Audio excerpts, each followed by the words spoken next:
هره ګړۍ د افغانستان له ګوټ ګوټ څخه تازه او کره خبرونه وڅارئ. له امنیتي او سیاسي بدلون نیولې تر ټولنیزو، کلتوري او اقتصادي مسایلو پورې موږ یې بې پرې او متوازن تر تاسو رسوو. هره ګړۍ له کندوز راډیو څخه.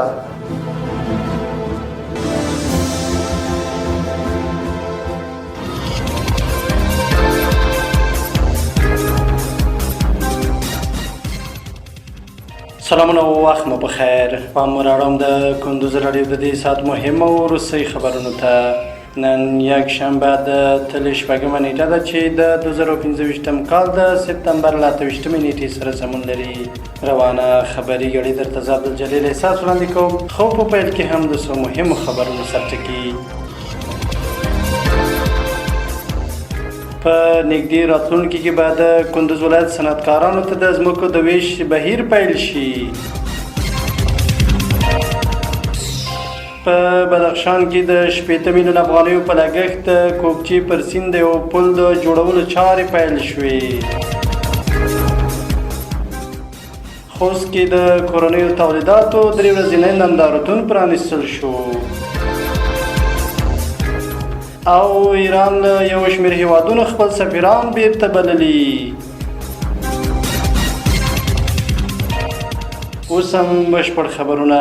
په نږدې راتلونکي کې به د کندوز ولایت صنعتکارانو ته د ځمکو د ویش بهیر پیل شي. د کندوز ولایت د صنعت او سوداګرۍ ریاست وایي ډېر ژر به د صنعتکارانو لپاره 3000 جریبه ځمکه ویشل شي. په همدې مهال د کندوز یو شمېر صنعتکاران د اسلامي امارت د رهبرۍ له دې ګټور اقدام خوښي څرګندوي او وایي چې د ځمکې په ویش سره به د ولایت په کچه د صنعتکارانو کاروبار لار ډېر وده وکړي. په بدخشان کې د 6 میلیونه افغانیو په لګښت د کوکچې پر سیند یو پل د جوړولو چارې پیل شوې. د بدخشان ولایت د ارګو او شهر بزرګ ولسوالۍ ترمنځ د کوکچې پر سیند د 80 میلیونه افغانیو په لګښت د یو پل د جوړولو چارې پیل شوې.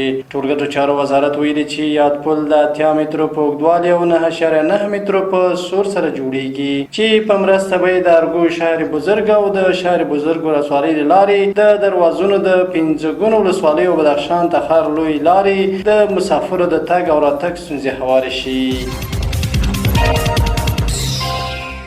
خوست کې د کورنیو تولیداتو 3 ورځنی نندارتون پرانيستل شو. په خوست ولایت کې د کورنیو تولیداتو او محصولاتو څخه د ملاتړ او بازار موندنې په موخه 3 ورځنی نندارتون پرانيستل شو.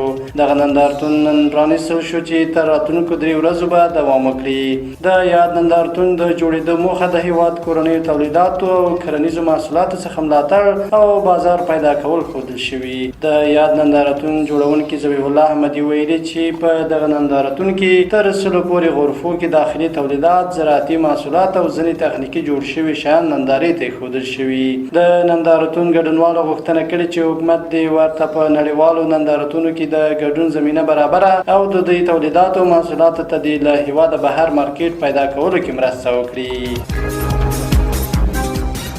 او وروستۍ خبر دا چې ایران له یو شمېر هېوادونو خپل سفیران بېرته بللي.